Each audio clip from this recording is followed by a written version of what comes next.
all to our October Lunch and Learn. I keep wanting to say November. I am Lori Troe. I am president of the Salina League of Women Voters, and we're excited to have you here. And if you've all, I hope you've all signed in so we know who was here. And I'm going to turn it over to Ann Zimmerman, my vice president and voter editor, so she can introduce our program. Okay, thank you.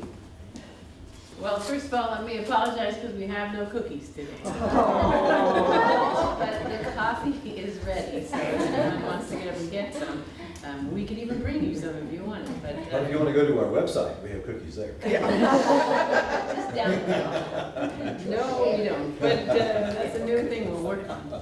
Okay, so today we're going to hear about the Equity Council at USD 305. And it has been in force for a couple of years now. They're going to tell you all the history, I'm sure.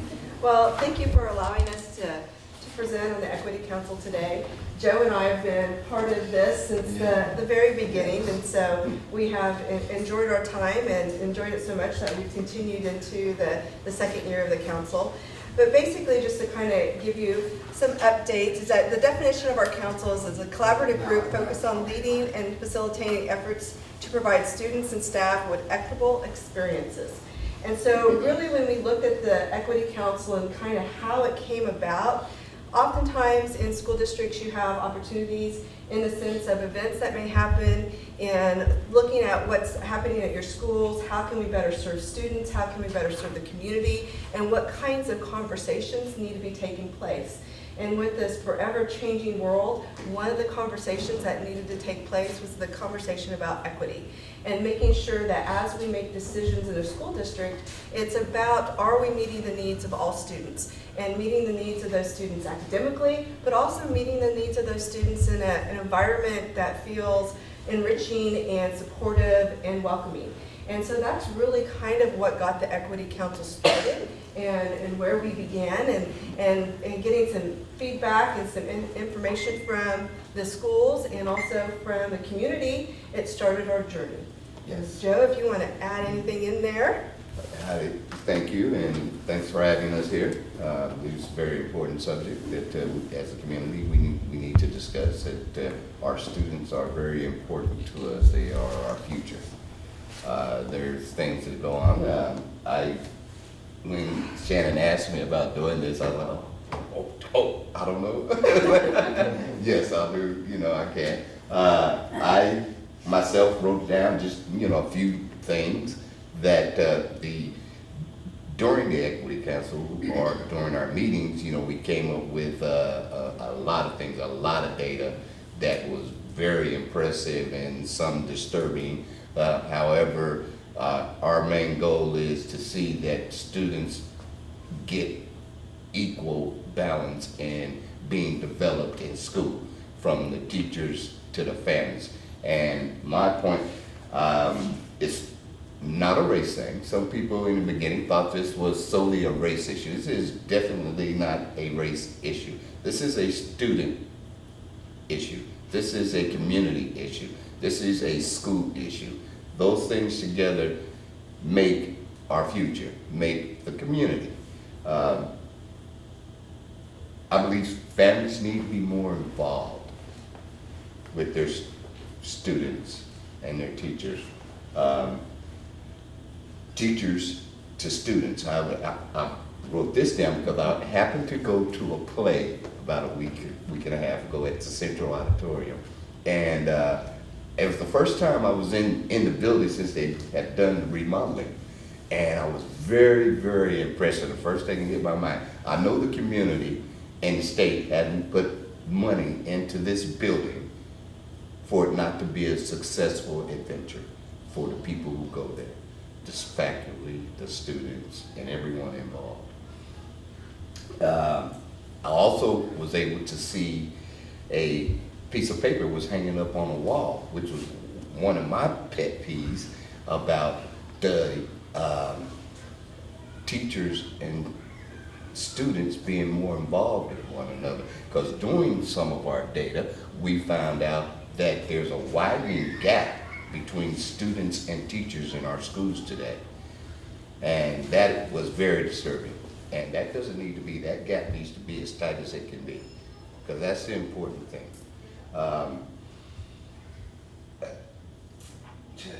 Teachers to the students, students to students. What I found the paper was that they were asking for students to help other students who needed help in certain subjects.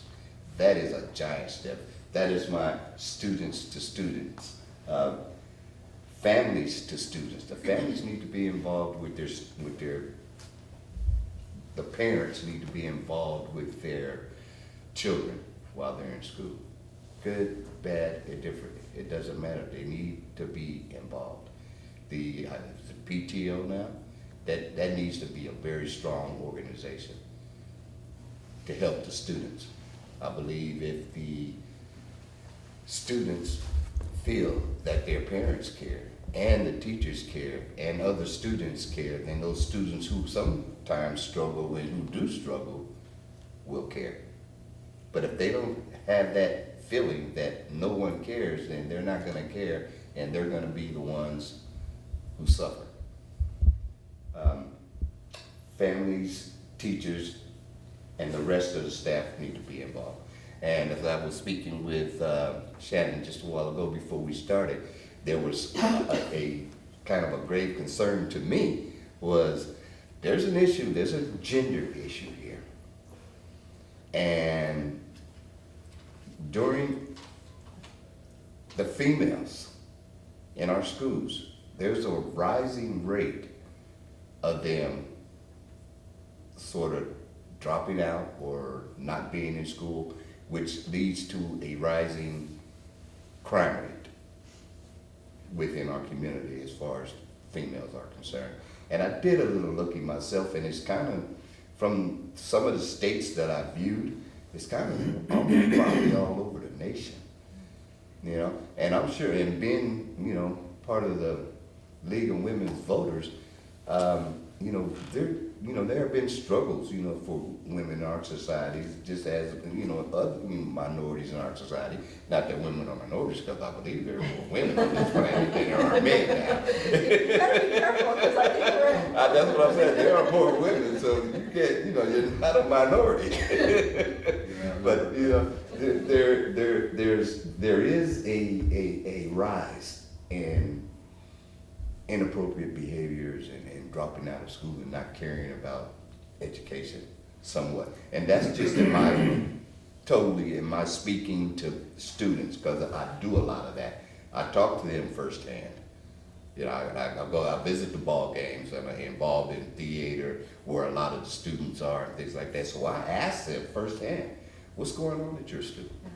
And I think, you know, Joe's bringing up a lot of really important pieces, is that the reason that the Equity Council has the power that it does is because we have individuals from the community that have, you know, this reflection about what's happening within the community, but also within the individuals that Joe comes into contact with and all of our members. And one of the things that kind of started us with this, and I'll kind of go back to the sense that a steering committee came together to kind of help lead us to the Equity Council, because that's not exactly where we started this conversation. The conversation started with community members having some different meetings with Dr. Hardy and so forth. And so we got this small group together that was the steering committee. And one of the things that we kind of stumbled upon, and actually Jennifer Bradford Vernon helped us stumble upon this, and we found that there was an Equity Council in Topeka. And so we wanted to look at an organization that had kind of a tried and true mechanism to talk about equity, to talk about the student demographics, to talk about that data that sometimes we don't get a chance to. So we went and visited the Equity Council in Topeka. And then that's kind of what pulled together our ideas in the sense of working with that steering committee to be able to say, you know what, let's try an Equity Council here in Salina. And so what happened is that we got the Equity Council approved by the district office, in the sense of went to the school board and started putting together our community members. And so we made a formal announcement. So this Equity Council wasn't just individuals from the schools, it was individuals from the community. And a public notice went out to be able to ask members to join us and to apply.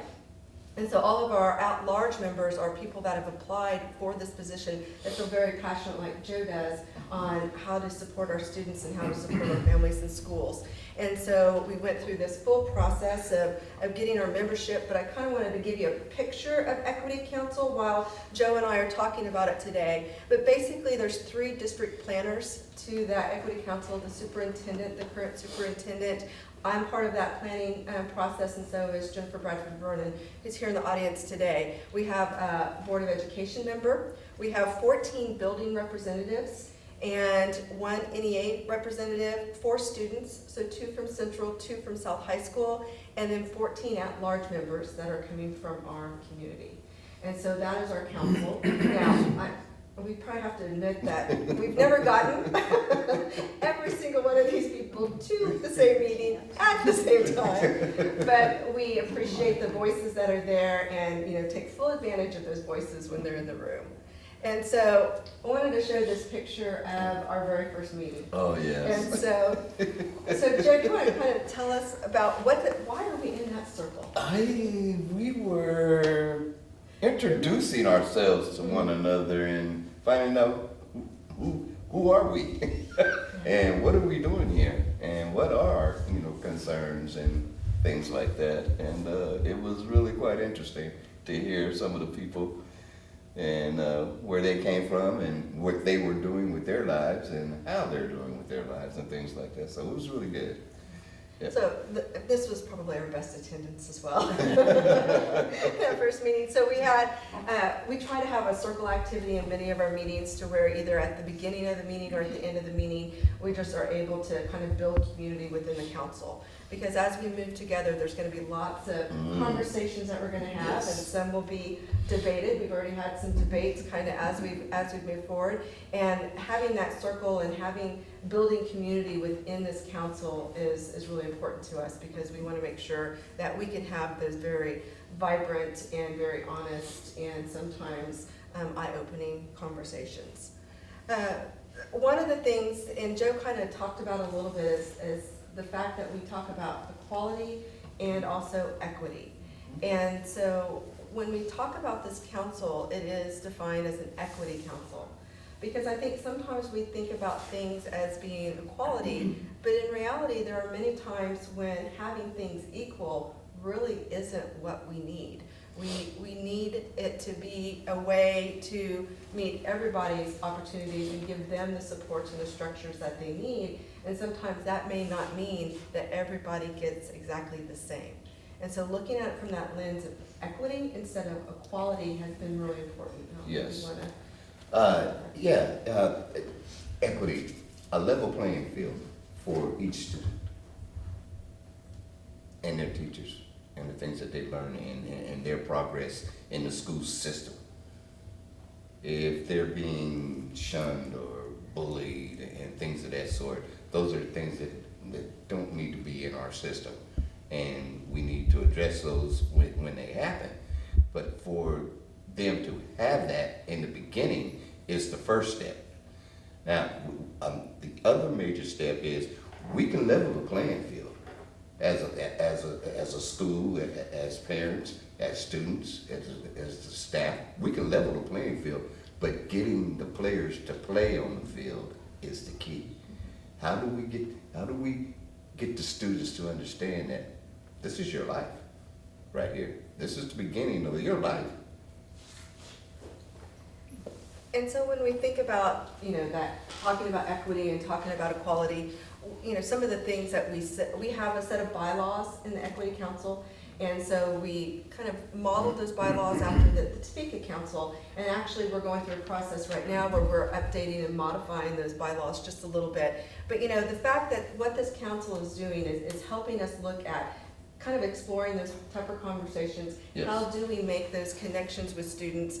And also, is there some places that the Equity Council, with the different diverse opinions and perceptions and kind of different realities, how can we make some recommendations to the school district, to the school board, to help us be a stronger community? I believe getting involved that the Equity Council itself getting involved with community organizations such as Salina Arts and Humanities Department, the SCT, Salina Community Theater is one big major thing. And two, when we have events within our community, I suggested maybe sometime at the Smoky Hill River Festival to have a booth with students in it. And as, you know, people are passing by, hey, this is what's going on in the school. This is the Equity Council. How many of you know what the Equity Council is?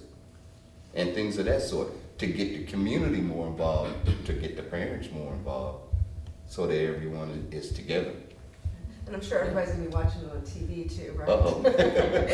So we'll help advertise right now. So Yes. we talked about, you know, kind of the beliefs, you know, in recognition that we need to have a system that supports students, that it's our responsibility, that's community responsibility, and that, you know, this Equity Council, as we look at some of that hard data, and sometimes we're gonna be looking at data that will make a school district kind of step back and go, okay, we might need to do things different. And that's good, because that's the kinds of things that we need to do to push ourselves, and having this council kind of keeps that in the forefront and keeps those conversations going, and maybe having us look at data in a different manner than we've done before. Shannon, can you give us an example of one of those points of data where you thought, okay, we might need to do something different? Is there an example in the council? And right now, oh, go ahead. No, go ahead. Right now, the data that we've looked at is the perception data of the students and also of our staff. And so really we're kind of getting where are they with kind of what we perceive and what do they perceive. And really it was about connections to school. You know, do you see examples of your culture, your ethnicity in the schools? You know, do you have someone that you can speak to? Do you feel that if there's a concern that you can go to, you know, an adult in that situation? So right now, the data that the council has looked at has really been more of that broad stroke perception data and district data. One of the things that's kind of going to be coming forward to this council is to look at things that are a little bit more highly disaggregated. You know, wanting to know what is our graduation rate across different demographic groups. What is our access to advanced placement classes at the high school? What are our activity levels at the middle schools, and where does that go into the different disaggregated areas? That's data that we have that we're collecting now that we'll be taking to the council, but we haven't necessarily taken it there. But even just preparing for the council, it's making us pull data differently. So that's kind of time to come. And you know, one of the first places that we started in our very first meeting was looking at our district data to give everybody a big picture of what does our district look like, and we did a little quiz to see how well people knew our data. Yeah. And you know, there were still perceptions on, or some people thought we had different numbers of elementary buildings. You know, there were a couple elementary buildings that they thought were still in existence that have not been, you know, or the size of our buildings. So one of the things that we looked at was our general and special education populations. We looked at the ethnicity race at each of our buildings and as a district, our full pay and free and reduced lunch breakdown at each of the buildings. So really we established kind of that big picture data with the Equity Council to kind of start the conversations. And that was one of the pieces last year. So I think that one of the alarming pieces of data that struck me the hardest was the widening gap between students and teachers. Now, I'm 62 years old, and everybody here is probably 60, my age or more, yeah. And teachers are the second most important person in a kid's life after their parents. Why is that gap widening? Why are they separated? What do you mean? What do you mean by The student-teacher relationship is not as close as it once was. Let me talk about that just a little bit. I'm going to skip ahead. We did do perception data, and so one of the things that the Equity Council spent several meetings on is that we looked at example perception data, or perception surveys at the middle school, high school level, and also staff level. So what Joe's referring to is that we asked this data of all of our middle school students and all of our high school students, and then also of our staff. And so we basically then took all of the responses that they gave us and processed process that data. And so when he talks about that widening gap, one of the things that we have on this council is when we looked at that membership before, we saw we have a high number of teachers and then also community members. What the adults in the room thought the data was going to look like, that's not necessarily the data that the students said. So one example would be that, you know, the perception by the adults or the teachers was that students would feel very comfortable coming to an adult with a question about family. The student data showed a very different picture, that they weren't as comfortable as what the adults thought was going to happen, and especially I think that the teachers thought about the students. And so, you know, looking at that relationship data in the sense that we think, oh, students feel really connected, you know, they feel safe, they feel secure, you know, they feel that teachers react when there's an incident in the hallway. The adult perception was that that number was going to be very high. And it wasn't that the numbers were not high, it was just that they were probably lower than what we anticipated. And so that kind of data is then what kind of got us started to talk about what we wanted to focus on this year. So one of the things that we're focused on this year is we've just done a series of knowledge building we had someone come from the city of Salina in their HR department to talk a little bit about diversity issues. We looked at some articles about implicit bias, Yes. and we've taken some surveys online about implicit bias. We watched a little video to kind of explain what that is. So, you know, things that we think that we are connected with at schools, maybe some of the students don't feel as connected.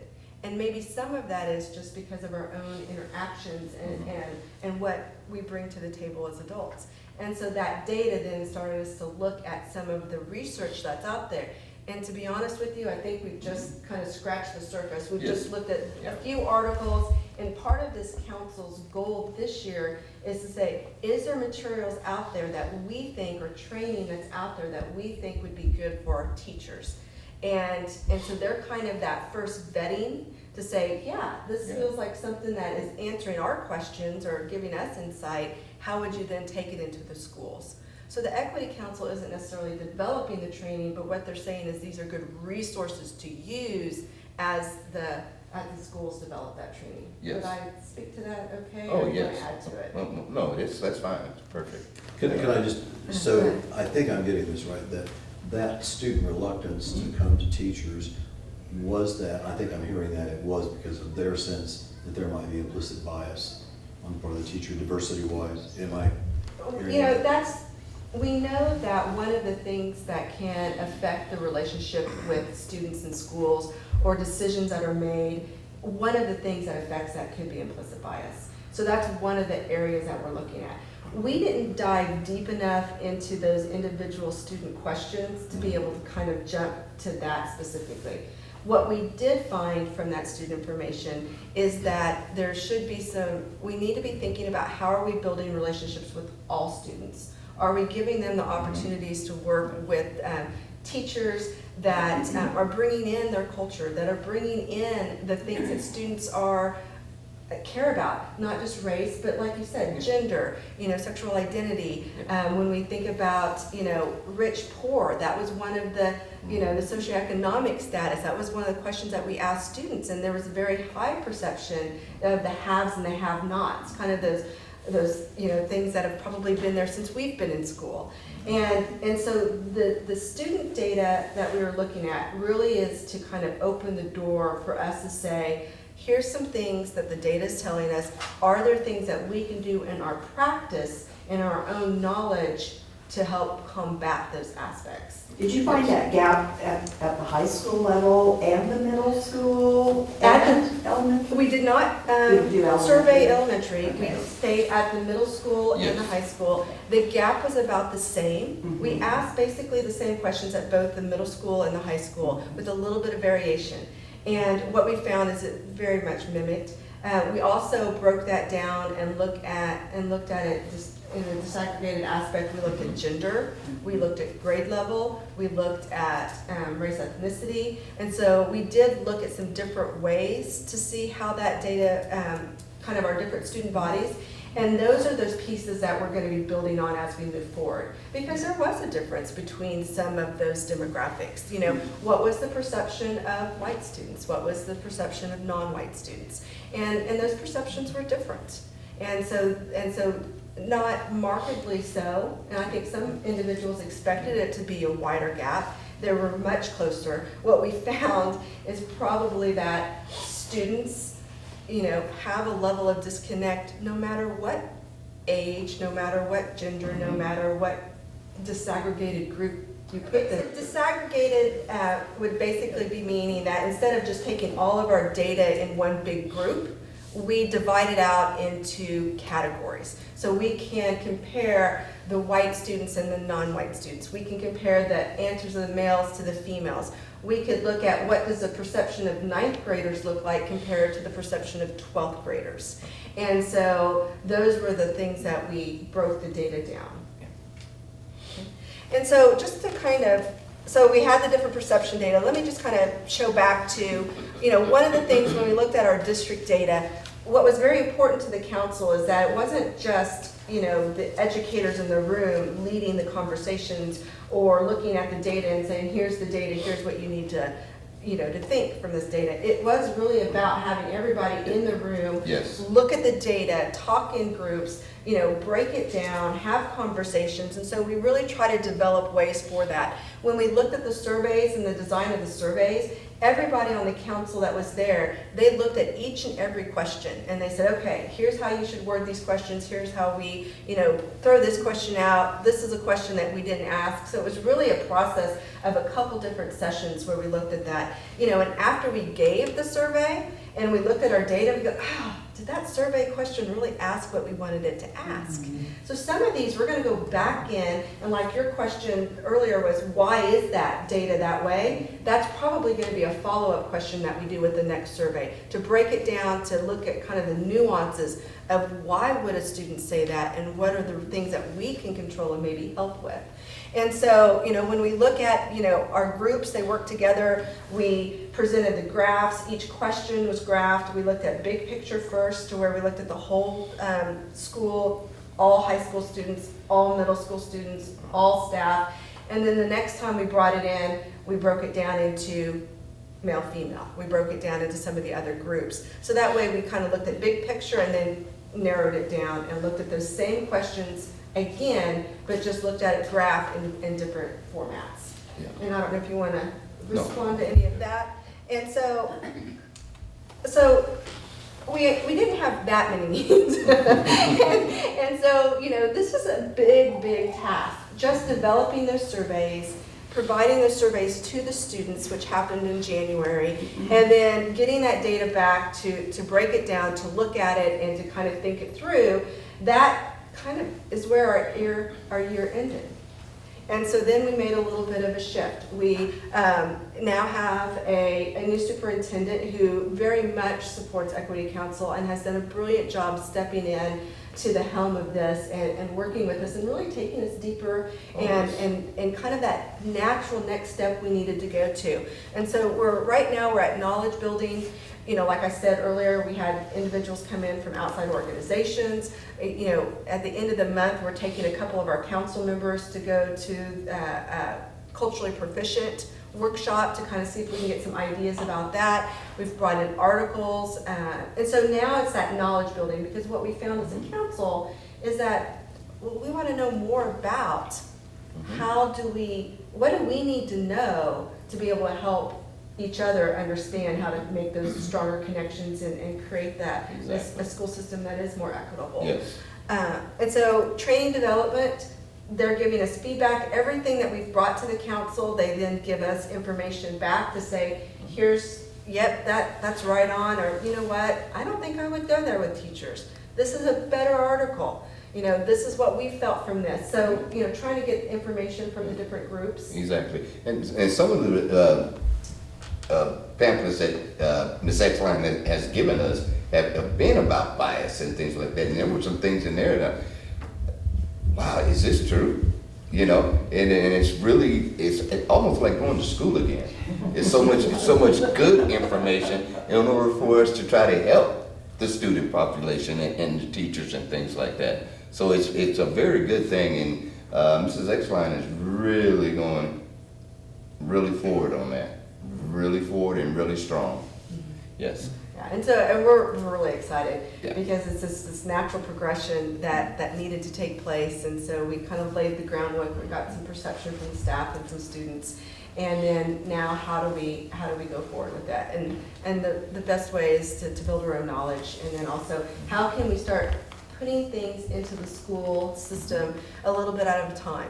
And so, it's not that we're gonna wait until the Equity Council's done understanding the knowledge. There's maybe pieces that are kind of ripe and ready to kind of take back to principals and to work with them right Yeah. now. And so Exactly. that's where some input from the Equity Council is, and then taking that to, district level administration to kind of look at it, and then working with principals and how does it look and feel in the buildings, and then data analysis. We have a series of meetings scheduled this year. And we may add a few more dates to this, but this is an ongoing process. We've made the commitment as a district to not have the Equity Council be something that's a one and done. It is ongoing. We have a process for bringing new members in. It's a 3-year commitment to members, and so we'll start to have this rotation. We have building representatives on that. We have the Board of Education. They have approved the Equity Council. We continue to communicate with them. At the end of last year, Dr. Hardy did do a presentation for the Equity Council, and that's where some of these slides have come from. And then, we'll do another update when we want to make changes to our bylaws. That's something that goes back to the school board. So it's this back and forth kind of mechanism to where we have this community organization that's helping driving decisions and has us working together. So Yes. really exciting things. As a whole, as a community, we all need to be involved to help. And that's how it's gonna work. That's gonna make the difference.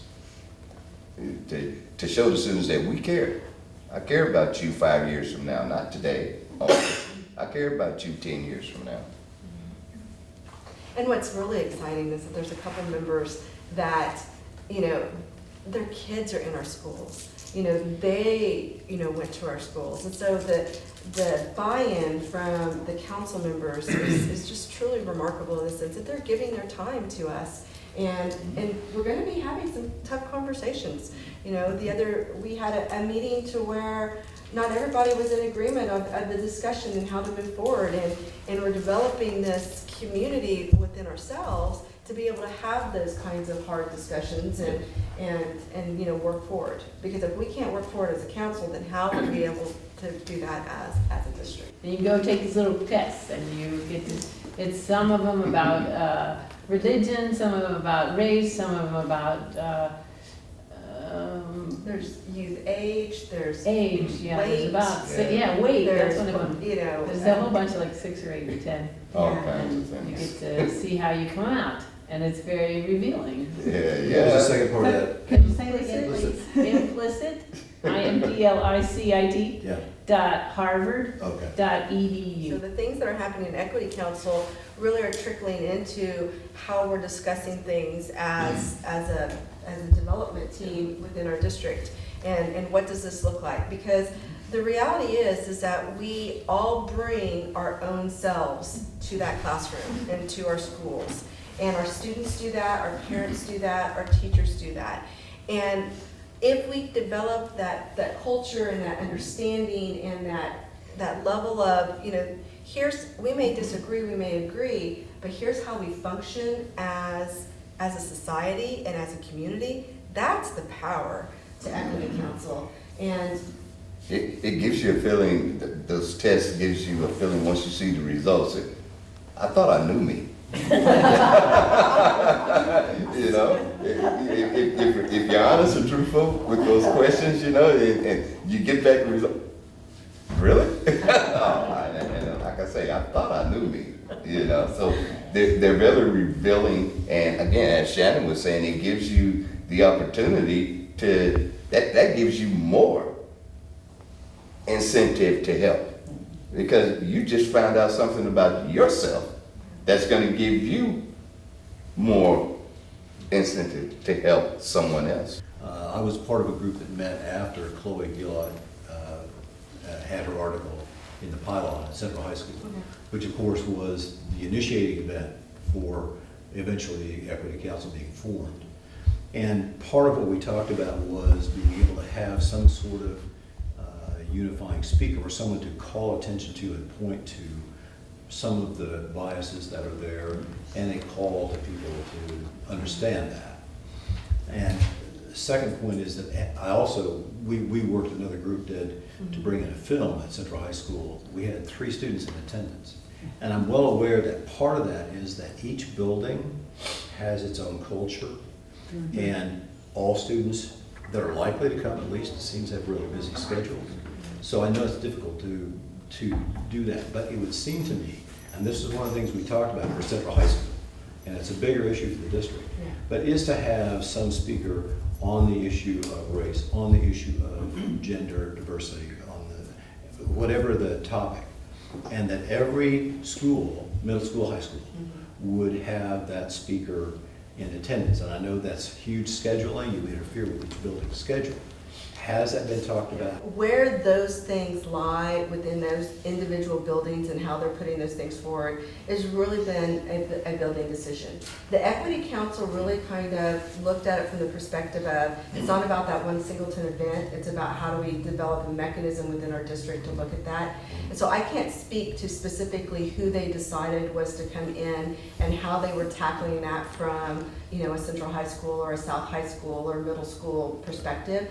But one of the things that we think is very important in this Equity Council is that we do have to do a little bit, and not the Equity Council per se, but we have to take the information from the Equity Council, chunk it into a way that it can go back into the buildings and that it can be something that is in a processable chunk or unit that actually gets people to think differently and not get people to react. Oftentimes you have events in communities and events in schools that get people to gutturally react.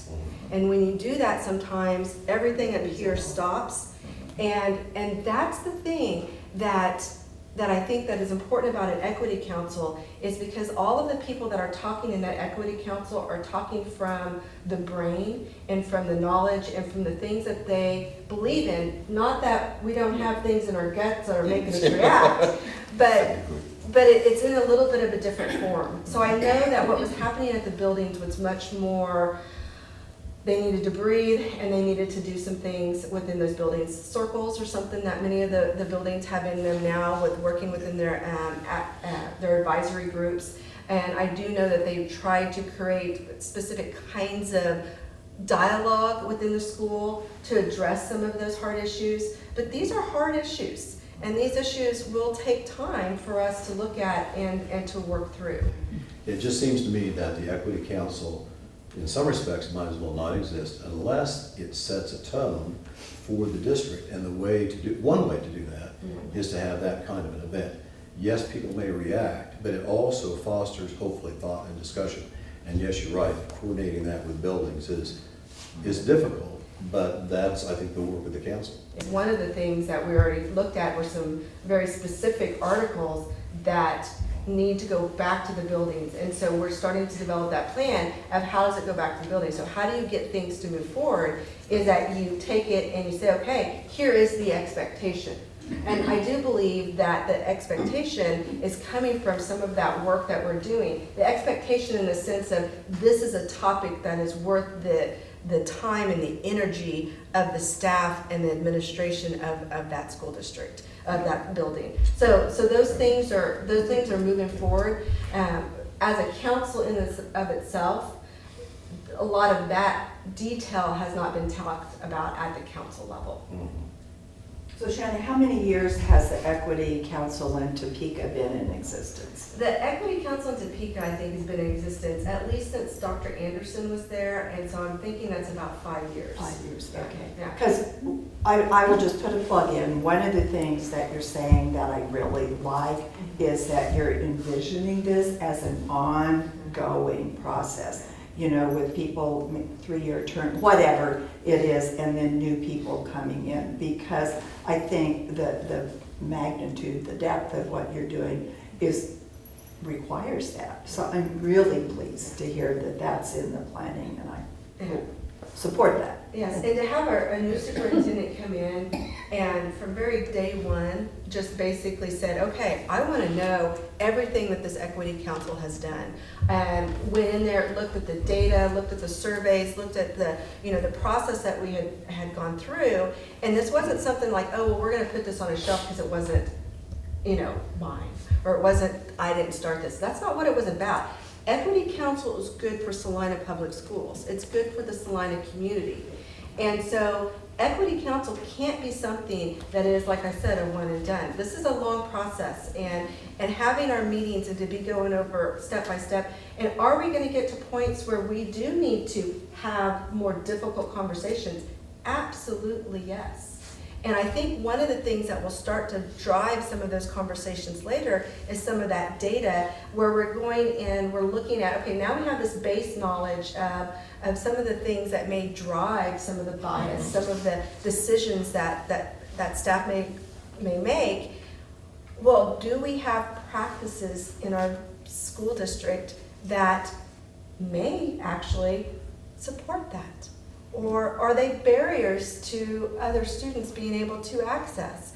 And so that's where it's going to have its most power, is when we start putting actions into place of removing barriers for students, making sure that we have resources where we need to, and then do we have the level of community forum and community outreach to give vision and support to those voices that need to be heard, that maybe feel like they're a small voice in a big school, but when you give them an avenue and a forum to come together and to see and to understand that they're not alone, that's a pretty powerful thing. And I know we're going to be moving forward with that. And we're doing additional outreach to other community groups as well. And so, this is not just an Equity Council issue. This is working with other community groups, working with church groups, working with, our building principals, and working with, what is it that we want to say about our school district. And the thing that we want to say is that we look at those hard conversations and that we need to push ourselves on this because it's there. It's at every school, but we definitely know it's in our district as well. It's gonna take time. Yeah. It's not gonna be easy. It's gonna take time. But we have to unite and do it together as a community, organizations within the community, our council, the teachers, the students. If something comes up where, as you were saying, if something comes up that needs to be addressed, yes, by all means, there needs to be a speaker at the high school to discuss a gender issue or some racial issue that needs to be discussed with the students, so that when you react immediately, your first reaction isn't always the correct one. You'll react to something, like, oh, ooh, okay, I shouldn't, let me think about this before I do this, think before you go into action. And sometimes that doesn't always happen in real life, So that's where the Equity Council comes in. How lucky are we that we now... We have, exactly, I'm sorry, I didn't mean to cut you off. No, we are so grateful to have the Equity Council, because when we get those gut reactions, then, okay, all right, boom. All right, let's take this, let's see if we can't fix this, the right way. So that everyone understand, okay, oh, this is what happened, this is what transpired. Okay, this is what we do. And in our process to react to situations is going to speed up. It's going to have more voices to it. And so this is really a proactive mechanism, maybe reactive in the sense of an event did happen, but it wasn't the singleton event that made this an important council to have. This council is very important because of what it can do, like we said, over the years, and how it can strengthen us as time goes on, because we're going to continue to face battles in our community, and to have events take place that we need a level-headed group to be able to say, okay, here's how you address it. And we've built the background knowledge for them to say, okay, we know how to address it. we know maybe what caused it intentionally or not intentionally. And so, I don't know, I'm really excited. Oh, I am too. Yeah. I think there are a lot of us are. And I think once the community gets involved, there'll be a lot of community people excited about what we can do to help our community, to help our school district, to help our students, to help our teachers. And this is a shameless plug to Salina Community Media Services. They could do a YouTube and have not just you, but some other events on. And if through whatever the tree email, what's the name of that email distribution system for schools? If that YouTube could be made available to parents and students, there's more likelihood they'll look at it if there's an event that makes them react or think. Mhm. But that could be a good tool in your arsenal. You brought up advanced placement opportunities as something you looked at, which made me wonder if you're also looking at bias to differently abled kids, like medically and physically, like ADD kids, And- wheelchair bound kids. Are you looking at that too? And that's one of the things that, you know, is kind of that next step of the Equity Council, is that one of the things that we've talked about is that, okay, let's look at all of the ways that we can kind of break our data down. How many special education students have access to that? You know, is there other types of barriers that we have that's only offered at this campus and not this campus? Is it only something that's available in the morning, you know, where another type of program is available in the afternoon? So looking kind of really getting deep into those kinds of conversations. So yes, so AP was just an example I gave there, because we know that we want all students to be able to access, you know, highly challenging academic work. And are we making that and giving the ability for all students to be able to access it? So those kinds of questions are going to be looked at from different viewpoints or different lenses. The next month's Lunch and Learn on the second Tuesday in November is about vaping.